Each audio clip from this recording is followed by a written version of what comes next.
नरेश मीणा को जमानत के लिए अभी लंबा इंतजार करना पड़ेगा, क्योंकि कोर्ट से एक नई तारीख मिली है 19 अप्रैल की। लेकिन समरावता गांव के लोगों के लिए यह बड़ी खुशखबरी है कि वाहन वालों को 1 लाख रुपए और बाकी लोगों का जो नुकसान हुआ है उसको लेकर जो है वो सरकार ने मुआवजा देने की घोषणा की है। लेकिन कांग्रेस के नेता प्रहलाद गुंजल ने जो बंद कमरे के अंदर नरेश मीणा के पिता की मुलाकात सीएम भजनलाल से हुई थी, उसको लेकर कई सवाल खड़े किए हैं और कहा है कि आने वाले समय में अगर न्याय नहीं होगा तो फिर हम रणनीति तय करेंगे और आगे एक बड़ा आंदोलन करेंगे। इसको लेकर भी विस्तार से चर्चा करेंगे। लेकिन सब इंस्पेक्टर की भर्ती, वही सब इंस्पेक्टर की भर्ती जिसको लेकर किरोड़ी लाल मीणा शुरू से इस पर सवालिया निशान लगा रहे थे और कह रहे थे कि 859 पदों की इस भर्ती पर 400 से 500 फर्जी थानेदार बने हैं। अब एसडीएम हनुमान राम का नाम सामने आया है। आप सोचिए, एक एसडीएम साहब 2021 में जिनका चयन होता है, उन पर आरोप हैं कि उन्होंने नरपत राम की जगह डमी कैंडिडेट बनकर एग्जाम दी थी और अब उनको एसओजी में पूछताछ के लिए बुलाया गया है और बड़ी गहनता से पूछताछ की जा रही है। अब एसओजी की रडार पर एसडीएम साहब चढ़ चुके हैं। कई बड़े खुलासे भी इस भर्ती को लेकर हो सकते हैं और भर्ती को क्या रद्द किया जाएगा, इस पर भी आज विस्तार से राजस्थान डायरी के अंदर चर्चा करेंगे। लेकिन कांग्रेस के नेता प्रतिपक्ष टीकाराम जूली अलवर के एक मंदिर में जाते हैं तो ज्ञानदेव आहूजा जो बीजेपी के नेता हैं, उन्होंने कहा कि यह मंदिर तो अपवित्र हो गया और इसके लिए गंगा जल का छिड़काव किया और मंदिर को पवित्र किया गया। अब यह मुद्दा राजस्थान में गरमाया हुआ था, लेकिन अब यह मुद्दा न सिर्फ राजस्थान बल्कि अन्य प्रदेशों में भी गूंजने लगा है। और कांग्रेस के राष्ट्रीय अध्यक्ष मल्लिकार्जुन खड़गे ने कहा है कि क्या हम हिंदू नहीं है, क्या हम हिंदू नहीं है जो मंदिरों में हमारे प्रवेश करने के बाद बीजेपी के नेता जो हैं वो गंगा जल छिड़कने का काम करते हैं। किरोड़ी लाल मीणा ने जिस तरीके से मुख्यमंत्री भजनलाल शर्मा के गृह जिले के अंदर योगेश शर्मा जो ज्वाइंट डायरेक्टर थे उन्हें एपीओ का तबादला किया है और दूसरे ज्वाइंट डायरेक्टर को सस्पेंड किया है, उसके बाद उनके महकमे में हड़कंप मचा हुआ है। कर्मचारी हो या फिर अधिकारी अब पूरी तरह एक्टिव हैं। वो भी समझ चुके हैं कि बाबा भले अन्य जो भ्रष्टाचार हैं वो उनके महकमे से बाहर हैं, उन पर एक्शन लेंगे या ना लेंगे, लेकिन अगर अपन गलत तरीके से काम करेंगे और गड़बड़बाजी करेंगे तो किरोड़ी लाल मीणा बर्दाश्त नहीं करेंगे। यही होना चाहिए, किसी मंत्री का खौफ अपने महकमे के अंदर जो अधिकारी और कर्मचारी फुल एक्टिव होकर काम करें। अब इसके अलावा सचिन पायलट जो हैं वो कांग्रेस के अधिवेशन में हर जगह अपनी छाप छोड़ रहे हैं और हर जगह से यही खबर निकलकर सामने आ रही है कि भाई अब तो राजस्थान में आने वाले समय में राजस्थान का भविष्य, राजस्थान का चेहरा जो है वो सचिन पायलट ही होने वाले हैं। नमस्कार, आप देख रहे हैं लोकमत हिंदी और मैं हूं आपके साथ महेंद्र बांसुटा।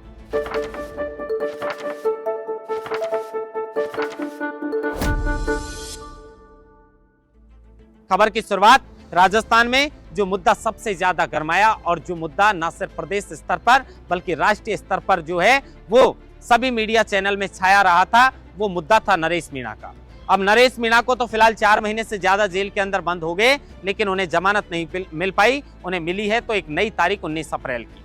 उनके समर्थकों को जो काफी दिनों से तरस रहे हैं कि कब आएगा नरेश बाहर, कब आएगा, कब मिलेगी जमानत, अब एक नई तारीख मिली है।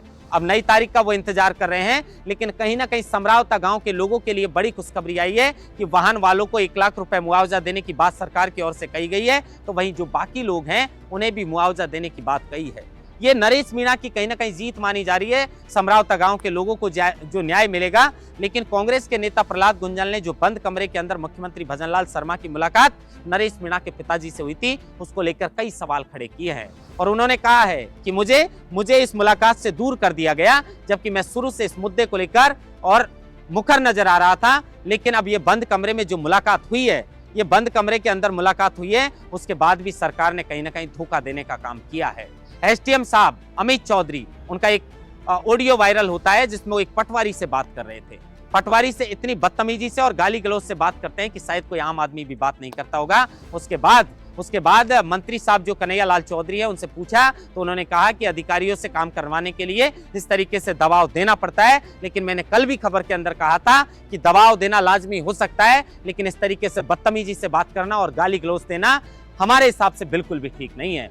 अब कितने बदतमीज अधिकारी हैं एसडीएम अमित चौधरी, ये इस बात से, इस ऑडियो क्लिप से अंदाजा लगाया जा सकता है, जिसको हम आपको सुना नहीं सकते। लेकिन कई सोशल मीडिया प्लेटफॉर्म पर ये जो ऑडियो है वो वायरल है। लेकिन कांग्रेस के नेता प्रहलाद गुंजल ने कहा है कि अब तो एसटी आयोग जो है उसने कहीं ना कहीं प्रशासन और एसडीएम अमित चौधरी को इस मामले को लेकर दोषी माना है, जिन्होंने जबरन मतदान करवाया। और वही जबरन मतदान एक पहली कड़ी थी समरावता गांव में जो भी मामला हुआ, जो भी हिंसा फैली, जिसको लेकर नरेश मीणा को गुस्सा आया कि आखिर एसडीएम अमित चौधरी जो एरिया मजिस्ट्रेट थे, उन्होंने क्यों जबरन दो जो सरकारी कर्मचारी थे और एक अन्य का वोट डलवाया, और उसके बाद ये पूरी हिंसा फैल गई थी। अब कहीं ना कहीं प्रहलाद गुंजल ने कहा है कि कैबिनेट मंत्री किरोड़ी लाल मीणा का मैं बहुत सम्मान करता हूं। वो हमेशा गरीब का, वंचित का, शोषित का, बेरोजगारों का मुद्दा जो है उसको हमेशा उठाते हैं। तो मैं ये उनसे अनुरोध करना चाहूंगा कि उनकी सरकार है, वो सरकार में कैबिनेट मंत्री हैं। अब अगर एसटी आयोग ने प्रशासन और जो एसडीएम अमित चौधरी है उसे दोषी बताई दिया है, तो सजा दिलवाने का काम तो उनको करना चाहिए। किसी भी तरीके से अपने सरकार से जो है ये बात मनवानी चाहिए, क्योंकि नरेश मीणा तो अपने जो गुनाह किया है उसकी सजा काट ही रहा है, लेकिन उन अधिकारियों को, उन कर्मचारियों को भी इस मामले को लेकर सजा मिलनी चाहिए, जिनको कहीं ना कहीं एसटी आयोग ने दोषी बताया है। उसमें एसडीएम अमित चौधरी हो या प्रशासन के अन्य अधिकारी हो, क्योंकि कहीं ना कहीं एसटी आयोग ने जो 23 पन्नों की अपनी रिपोर्ट सौंपी थी उसमें ये कहा गया था कि मतदान केंद्र से ईवीएम मशीन सुरक्षित स्ट्रांग रूम तक पहुंच गई थी। तो स्ट्रांग रूम तक पहुंचने के बाद गांव वालों के साथ मारपीट करने की क्या जरूरत थी? क्या पुलिस को इनपुट नहीं मिल रहा था कि लगातार भीड़ वहां पर पहुंच रही है? अगर भीड़ पहुंच रही थी तो रास्ते में बैरिकेटिंग कर दे। अगर सोशल मीडिया और जो सोशल मीडिया प्लेटफॉर्म के माध्यम से भीड़ को एकत्रित करने का काम किया जा रहा था तो नेटबंदी की जा सकती थी, लेकिन ईवीएम मशीन सुरक्षित स्ट्रांग रूम में पहुंच गई, उसके बाद गाँव वालों के साथ मारपीट करने का तो कोई काम ही नहीं बनता। तो कहीं ना कहीं प्रशासन को और कहीं ना कहीं इस मामले में एसडीएम अमित चौधरी को दोषी माना है, और प्रहलाद गुंजल ने यही बात कही है कि एसटी आयोग ने इन्हें दोषी माना है, तो इन्हें सजा दिलवाने का काम मंत्री किरोड़ी लाल मीणा को करना ही चाहिए। अब इसको लेकर सब इंस्पेक्टर भर्ती की बात करते हैं, क्योंकि इसमें एसडीएम हनुमान राम बाड़मेर के रहने वाले हैं। 6 बहनें हैं, 2 भाई हैं। पिता और भाई जो हैं वो गांव में खेती बाड़ी का काम करते हैं। ये एसडीएम साहब जो हैं वो 2016 से आरएस की तैयारी कर रहे थे। 2016 में इनका चयन नहीं हो पाया, लेकिन 2018 में सांख्यिकी विभाग के संगणक के पद पर इनका चयन हुआ। लेकिन चयन होने के बाद भी इन्होंने भाटिया आश्रम में रहकर पहले अपनी पढ़ाई की थी, और उसके बाद भी सांख्यिकी विभाग में इनका चयन होने के बाद भी इन्होंने आरएस की पढ़ाई को जारी रखा। और 2021 वाली जो आरएस भर्ती थी उसमें राजस्थान में इनको 22वीं रैंक मिलती है, इनका आरएस में चयन हो जाता है। सबसे पहले इन्हें एसडीएम के रूप में जो है वो चितलवाना जालोर के अंदर पोस्टिंग मिलती है। उसके बाद इनका तबादला बागोड़ा सांचौर में कर दिया जाता है। कुछ दिन के लिए इन्हें एसडीएम सीयू में लगाया जाता है, और उसके बाद 11 फरवरी 2025 से ये जो है वो फतेहगढ़ जैसलमेर के अंदर जो है वह एसडीएम के पद पर कार्यरत थे। अब एक हरकू नाम की लड़की है जो सब इंस्पेक्टर बनी थी। हरकू के ऊपर एसओजी की सुई घुमी और उन्हें हिरासत में लिया गया, क्योंकि हरकू रौब झाड़ने का काम भी करती थी आरपीएफ में, जिस तरीके से खबरें सामने आ रही हैं। तो जब हरकू को पकड़कर पूछताछ की गई तो उन्होंने कहा कि मेरी जगह तो डमी कैंडिडेट के रूप में इंदिरा ने एग्जाम दिया है। अब एसओजी जो है वो कहीं ना कहीं ऑपरेशन तर्पण के तहत पुलिस ने जो है वो इंदिरा और उसके पति नरपत राम को जो है वो गोवा से, नरपत राम को वाइन शॉप से हिरासत में लिया, तो इंदिरा को जोधपुर से हिरासत में लिया, और दोनों को पुलिस कस्टडी के अंदर लगातार पूछताछ की गई। तो ये नया खुलासा हुआ है कि नरपत राम जो इंदिरा का पति है, इंदिरा खुद का पेपर भी दी थी 13 तारीख को, लेकिन वो पास नहीं हो पाया। हरकू को उसने सब इंस्पेक्टर बना दिया, लेकिन इंदिरा का पति जो नरपत राम है वो भी सब इंस्पेक्टर की परीक्षा दिया था, उसने भी परीक्षा पास की थी, लेकिन मेरिट में उनका सिलेक्शन नहीं हो पाया था। अब नरपत राम से पूछताछ की गई तो इस मामले को लेकर पता चला कि नरपत राम की जगह कोई दूसरा जो है वो डमी कैंडिडेट के रूप में बैठा था। जब उसका पता किया गया और गहनता से पूछताछ की गई तो नाम सामने आया कि एसडीएम हनुमान राम ने उसकी जगह डमी कैंडिडेट के रूप में परीक्षा दी।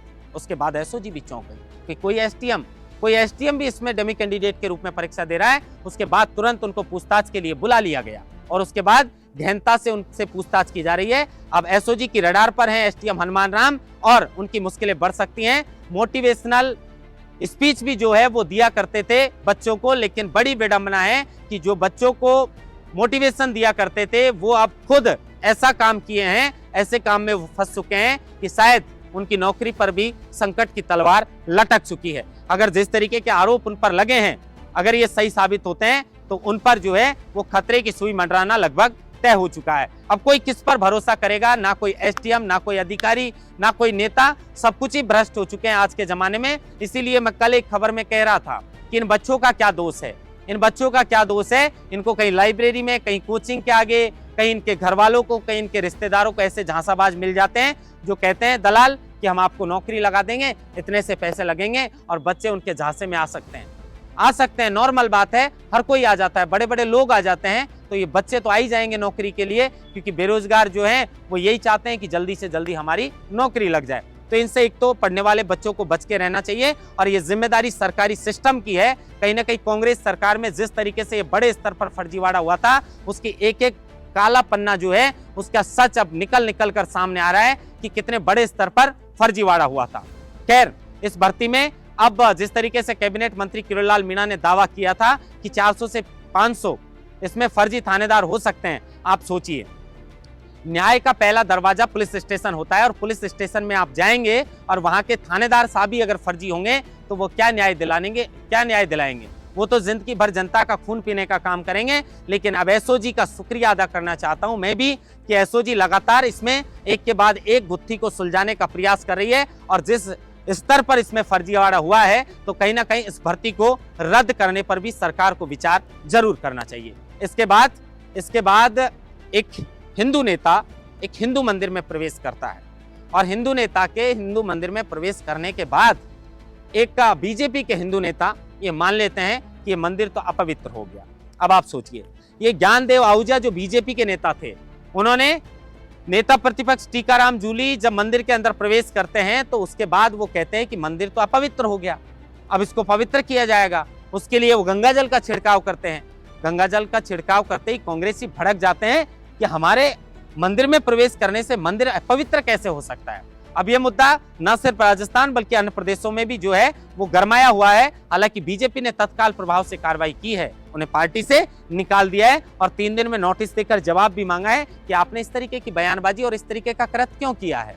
खैर, इसमें कहीं ना कहीं बीजेपी की छवि खराब करने का काम ज्ञानदेव आहूजा ने किया है। हिंदू नेता में उनकी एक पहचान थी, लेकिन उन्होंने ऐसा हिंदू कार्ड खेला है कि वो खुद ही नप गए। खैर, इसके अलावा किरोड़ीलाल मीणा का अपने महकमे में लगातार जो है वो कर्मचारी और अधिकारियों में एक तरीके से डर बैठ चुका है। डर की बात मैं इसलिए कर रहा हूं क्योंकि किरोड़ीलाल मीणा हमेशा भ्रष्टाचार को लेकर जो है वो मुद्दों को उठाते रहते हैं, मुखर नजर आते हैं। अब बाकी विभागों के भ्रष्टाचार को तो वो खत्म करेंगे या नहीं करेंगे, लेकिन 9 महीने बाद जैसे ही कामकाज किरोड़ीलाल मीणा ने संभाला और सचिवालय जाना शुरू किया, हीट वेव जो है उसको लेकर और बढ़ती लू को लेकर भी उन्होंने अधिकारियों की जो है वो सचिवालय के अंदर बैठक ली। तमाम जिले के जो अधिकारी थे, जो जिला कलेक्टर थे, उनको भी वीसी के माध्यम से जोड़ा और आगे किस तरीके से एक्टिव रहना है उसको लेकर भी दिशा निर्देश दिए हैं। लेकिन जिस तरीके से मुख्यमंत्री भजनलाल शर्मा के गृह जिले में ज्वाइंट डायरेक्टर योगेश शर्मा को एपीओ का तबादला किया है और दूसरे ज्वाइंट डायरेक्टर को सस्पेंड कर दिया, उसके बाद अब अधिकारी अलर्ट मोड पर हैं और वो सोच रहे हैं कि अब बाबा किसी को बख्शेंगे नहीं। अब जिस तरीके से वो कामकाज कर रहे हैं, लोग जमकर किरोड़ीलाल मीणा की तारीफ कर रहे हैं कि कम से कम ज्यादा नहीं तो बागवानी और कृषि विभाग को तो वो सुधार ही पाएंगे और अगर ऐसा करेंगे तो राजस्थान के किसानों के लिए तो बड़ा फायदा जो है वो किरोड़ीलाल मीणा कर सकते हैं। अगर विभाग की ये गंदगी को इस तरीके से साफ करने का काम वो शुरू कर ही चुके हैं तो बहुत उम्मीद है किरोड़ीलाल मीणा से। उसके बाद सचिन पायलट की बात करें तो सचिन पायलट जिस तरीके से कांग्रेस के अधिवेशन में छाए हुए हैं, जिस तरीके से राजस्थान सहित अन्य प्रदेशों में भी सचिन पायलट को सुनने के लिए लोग व्याकुल हैं। अब न सिर्फ राजस्थान बल्कि अन्य प्रदेशों में इस बात को लेकर चर्चा होने लगी है कि आने वाले समय में राजस्थान कांग्रेस का भविष्य जो है वो राजस्थान कांग्रेस का चेहरा सचिन पायलट हो सकते हैं। कांग्रेस अब किस तरीके से मजबूत हो इसको लेकर पूरी मेहनत, पूरी जोर लगाए हुए है। लेकिन राजस्थान के अंदर कहीं ना कहीं सबसे ज्यादा इस वक्त अगर इस कांग्रेस में जो है वो छाए हुए हैं तो वो नेता हैं सचिन पायलट। महेंद्र बासुटा, लोकमत हिंदी, जयपुर।